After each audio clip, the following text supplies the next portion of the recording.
जय हिंद साथियों, स्वागत है आप सभी का शाइन वाईटी क्लासेस में।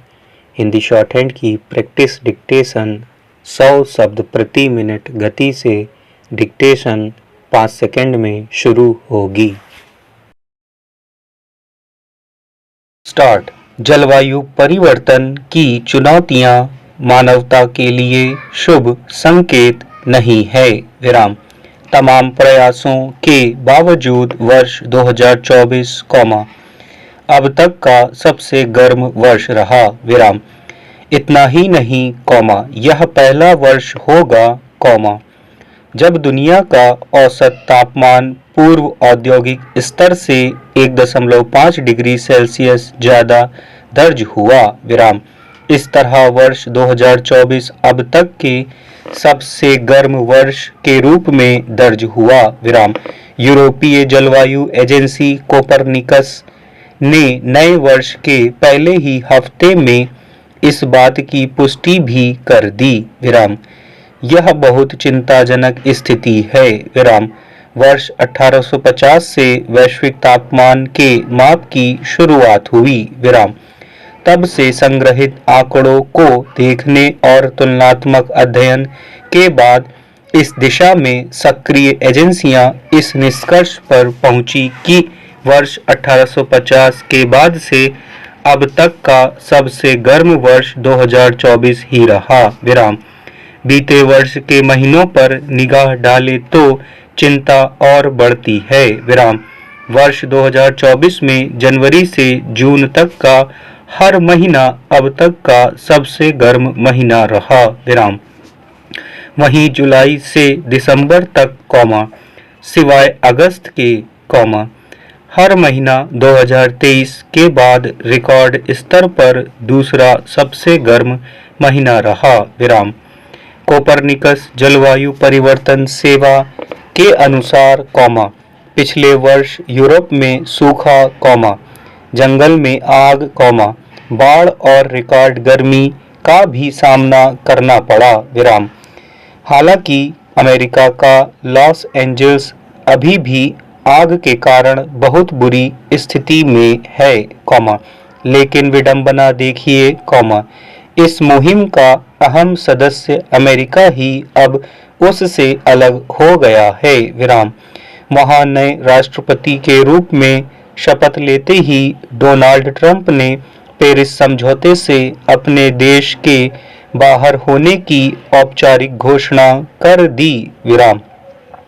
पेरिस समझौता, जलवायु संकट पर काबू पाने के लिए महत्वपूर्ण वैश्विक संधि है। विराम। इतना ही नहीं, उन्होंने आदेश पर हस्ताक्षर करने से पहले अपने समर्थकों को कारण बताते हुए इसे अनुचित और एकतरफा बताया। विराम। यह पहली बार नहीं है, जब ट्रंप ने ऐसा किया हो। विराम। अपने पहले कार्यकाल के दौरान भी वह ऐसा कर चुके हैं। विराम। हालांकि तब अमेरिका 4 महीने ही बाहर रह पाया, क्योंकि बाइडेन के सत्ता में आते ही फिर समझौते में शामिल हो गया। विराम। इस कारण तब इस मुहिम पर कम प्रभाव पड़ा था। विराम।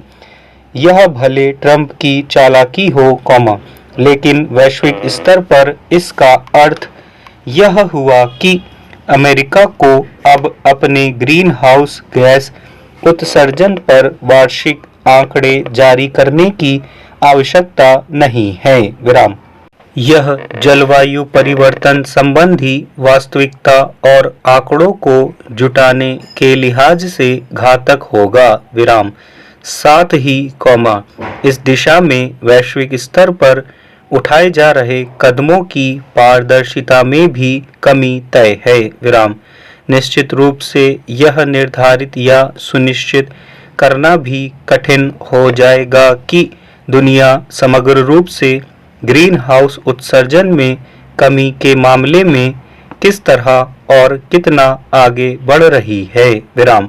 ट्रंप का यह कदम जलवायु परिवर्तन को रोकने की दिशा में बड़ी बाधा है। विराम। अमेरिका के समझौते से हटने के यह भी मायने हैं कि इससे आर्थिक रूप से कमजोर देशों की स्थिति और ज़्यादा मुश्किल होती जाएगी। विराम। पेरिस समझौते से अलग होने का अमेरिका का कदम जलवायु परिवर्तन से निपटने के लिए प्रयासरत सभी देशों और इसके विनाशकारी प्रभावों से जूझ रहे लोगों के लिए एक चुनौती से कम नहीं। विराम। इसे बेहद दुखद और प्रकृति विरोधी कदम कहा जाएगा। विराम। ग्रीन हाउस गैस उत्सर्जन के मामले में चीन दुनिया में दूसरे क्रम पर है। विराम। अमेरिका के हटने से आए अंतर को पाटने के लिए अब सबकी निगाहें चीन और दूसरे यूरोपीय संघ पर होंगी। पैरा। 2025 में होने वाला COP 30 जलवायु शिखर सम्मेलन ब्राजील के अमेज़न शहर में होगा। विराम। इसके लिए आंद्रे कोरोया डो लागो को प्रमुख बनाया गया है। विराम। उन्होंने इस बारे में न केवल चिंता जताई है, बल्कि यह भी कहा है कि वे राष्ट्रपति डोनाल्ड ट्रंप के पेरिस समझौते से अमेरिका को वापस लेने के फैसले का विश्लेषण कर रहे हैं। विराम। लेकिन इतना तो तय है कि वार्ता पर प्रतिकूल प्रभाव पड़ेगा। विराम।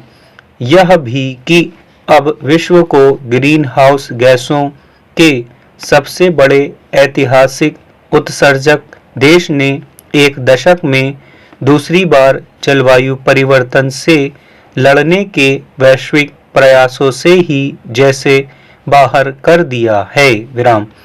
इतना तो समझ आने लगा है कि अमेरिका के इस कदम से COP 30 सम्मेलन हाल के वर्षों के सबसे कठिन सम्मेलनों में से एक होगा। विराम। अब विश्व के सामने बड़ी ऊहापोह वाली स्थिति है। विराम। सच्चाई यह भी है कि वर्ष 2016 से 19 और 2000 से 2003 के बीच झुलसाती हवाओं से काफ़ी लोगों की मौत हुई। विराम। वहीं दूसरी ओर शीतलहर से मरने वालों की संख्या घटी है। विराम। साफ समझ आता है कि यह जलवायु परिवर्तन के कारण हो रहा है। विराम। लेकिन यह भी सच्चाई सामने है कि पहले जैसी सर्दियों का असर घट रहा है। विराम। कोई कुछ भी कहे, जलवायु परिवर्तन का असर प्रकृति पर साफ झलकता है। विराम। जलवायु परिवर्तन से जुड़े लक्ष्य प्राप्त करने के लिए 2030 तक प्रति वर्ष 387 अरब डॉलर तक खर्च करने की आवश्यकता होगी। विराम। वर्ष 2050 तक यह राशि काफी अधिक हो जाएगी। विराम। इतनी रकम जुटाना असंभव लगता है, क्योंकि जलवायु परिवर्तन से जुड़े देशों का 2022 में योगदान महज 115.9 अरब डॉलर था। विराम। इसमें कोई दो राय नहीं कि ट्रंप के दूसरे कार्यकाल में जलवायु परिवर्तन से निपटने की वैश्विक पहलों को तगड़ा झटका लगने वाला है, लेकिन उम्मीद की जा सकती है कि हिंद प्रशांत के अन्य देशों को ही ऐसी पहल करनी होगी, ताकि अमेरिका के बगैर इस मुद्दे पर परस्पर सहयोग बढ़ाए और मुहिम जारी रहे। विराम। ट्रंप के जीतते ही क्रिस राइट ने कहा था कि बहुत महंगी हरित ऊर्जा से उनका देश पीछे हटेगा और ज़्यादा उत्सर्जन वाले ऊर्जा संसाधनों को बढ़ावा देगा। विराम। अमेरिका के रवैये से ताकत के बदलते संतुलन को लेकर अनिश्चितताएं बढ़ी हैं। विराम। ऐसे में हिंद प्रशांत क्षेत्र के अहम देश जैसे भारत, जापान और दक्षिण कोरिया को इस दिशा में और सक्रिय होना होगा। विराम। बदलती परिस्थितियों में यही मिलकर न्यायोचित हरित परिवर्तन ला सकने में सक्षम होंगे। स्टॉप।